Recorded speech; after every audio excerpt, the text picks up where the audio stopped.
Caros amigos, bem-vindos a mais um episódio de Hoje no Mundo Militar. Neste vídeo falaremos sobre como o bloqueio da Starlink no Brasil, por determinação do STF, pode colocar em grave risco a nossa segurança nacional. Nesta quinta-feira, 29 de agosto, o ministro do Supremo Tribunal Federal, Alexandre de Moraes, ordenou o bloqueio das contas da Starlink no Brasil, uma medida visando a quitação das multas impostas à rede social X, que, como sabemos, fechou o seu escritório de representação no Brasil. A Starlink já se pronunciou, dizendo que continuará operando no nosso país. No entanto, com o bloqueio das contas da empresa, a sua operação no longo prazo está em risco. Mas por que isso pode afetar diretamente as Forças Armadas brasileiras e colocar em risco a nossa segurança nacional? No campo de batalha, uma das atividades mais importantes e ao mesmo tempo mais complexa é a comunicação.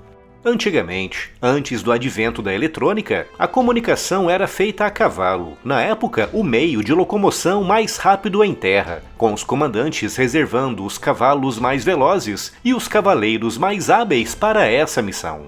Nos tempos do Império Romano, foi implementado um intrincado e complexo sistema de estradas por onde trafegavam cavaleiros especialmente treinados na missão de transportar mensagens importantes. Para manter o ritmo, normalmente a cada 10 a 12 quilômetros havia postos onde cavalo e cavaleiro podiam fazer pequenas pausas, e a cada 37 quilômetros o cavalo era substituído, garantindo assim uma velocidade média muito elevada.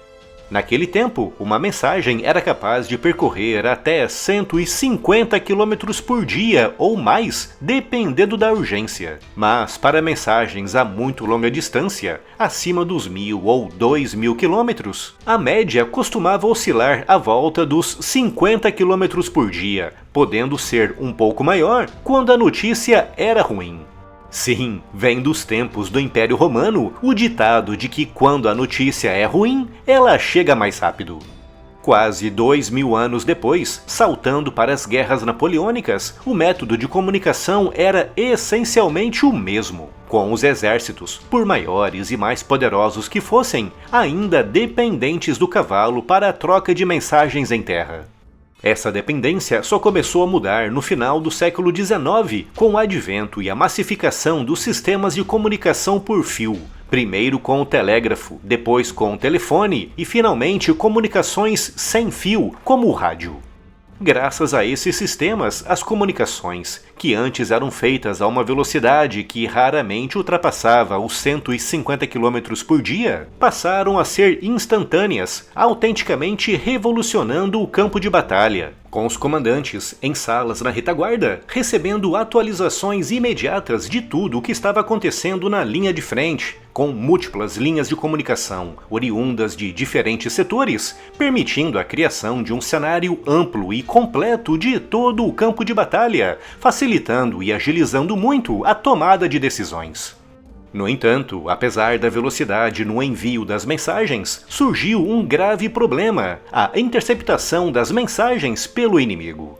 Antigamente, para o inimigo ter acesso às comunicações, era preciso interceptar o cavaleiro e roubar fisicamente a mensagem. Mas na era das comunicações, principalmente as sem fio, bastava uma antena e conhecer a frequência certa para sintonizar o seu receptor de rádio. A criptografia, apesar de não ter resolvido totalmente, ajudou muito com esse problema, mas a questão do limite do alcance da transmissão, principalmente para as pequenas unidades na linha de frente, manteve-se como um grave problema na segunda metade do século XX.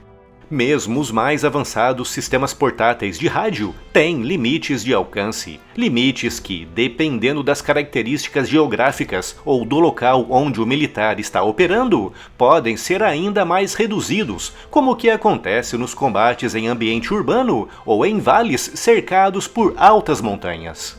A colocação de repetidores em pontos estratégicos pode ajudar, mas nem sempre é uma solução viável. Esse grave problema só começou a ser resolvido com o advento das comunicações por satélite.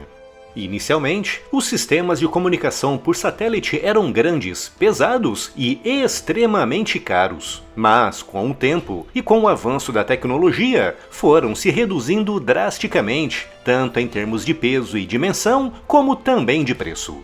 No caso do Exército dos Estados Unidos, há diversas classes de equipamentos para comunicação via satélite, conhecidos internamente como SATCOM, que vão desde terminais muito pequenos e compactos, que podem ser acomodados em uma pequena mochila e alimentados por uma bateria portátil, até grandes sistemas capazes de enviar toneladas de informações a cada segundo, replicando o sinal de internet para centenas ou milhares de usuários. No entanto, apesar de todos os esforços nesse sentido, esses sistemas ainda sofriam com uma cobertura limitada, e apesar das Forças Armadas dos Estados Unidos operarem a maior constelação de satélites de comunicação do mundo, o sinal pode cair momentaneamente em certas áreas, em rotas com poucos satélites em órbita.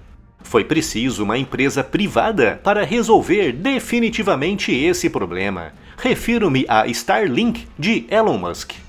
O princípio de funcionamento da Starlink é o mesmo, baseando-se em uma constelação de satélites, com a diferença fundamental é que são satélites muito pequenos e baratos, praticamente descartáveis. Por serem assim tão pequenos, a Starlink conseguiu lançar milhares, com a previsão de que a constelação final terá mais de 34 mil satélites em órbita.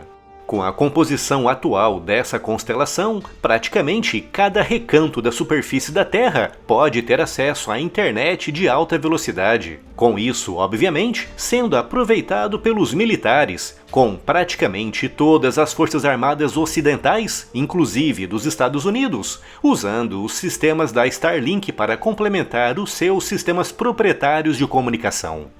O primeiro grande caso de sucesso do emprego da Starlink nesse campo veio da Ucrânia, com Elon Musk fornecendo aos ucranianos dezenas de milhares de terminais ao longo de mais de 2 anos de guerra. Com esses terminais, revolucionando as comunicações na linha de frente, permitindo não apenas a transmissão de voz, mas também a transmissão instantânea de dados e imagens de altíssima resolução, com os terminais sendo adaptados até mesmo para o desenvolvimento de drones navais, que estão sendo usados pela Ucrânia para afastar da sua costa os temidos navios de guerra russos. As Forças Armadas brasileiras não são exceção, com principalmente o Exército e a Marinha usando terminais Starlink para complementar a comunicação. A grande vantagem desse sistema é a portabilidade, permitindo que pequenas unidades possam se comunicar de forma instantânea, uma característica muito importante para um país com as dimensões do nosso, principalmente em áreas remotas de fronteira como na Amazônia.